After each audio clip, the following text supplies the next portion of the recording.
అబ్బబ్బబ్బబ్బా కూరగాయలకి ఏం రేట్లు పెంచేశాడు ఇలా ధనంజయ్య. బామ్మ నా జేబులో 1000 రూపాయలు తీసావా? తీశాను రా కూరగాయలు కొందామని. సరే మిగతా డబ్బిటివు. ఇంకా ఏం డబ్బులు రా, కూరగాయలు కొన్నాక అన్ని అయిపోయినాయి. ఈ కాశీలు కూరగాయలు 1000 రూపాయల? అవునరా. నేను నమ్మను, లెక్క చెప్పు. కూర్చో. కూర్చో చెప్పు, లెక్క చెప్పవే. వంకాయలు కేజీ 25 కేజీలు 100. బెండకాయలు కూడా కేజీ 25 కేజీలు తీసుకున్నా. మరో 100. కాకరకాయలు దోసకాయలు ఇంకొక 100. 300. ఇక పోతే బీరకాయ 70 రూపాయలు. ఏంటి బీరకాయలు కేజీ 70 రూపాయల?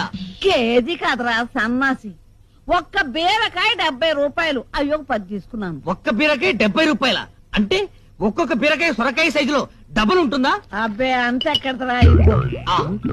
తినే బీరకాయలు కాదా బామ్మ, తాగే బీరకాయలు తెచ్చావా? అవునరా, మొదట్లో 2 తాగితే శక్తిగా ఉండి నిద్ర వచ్చేది. ఇప్పుడు 5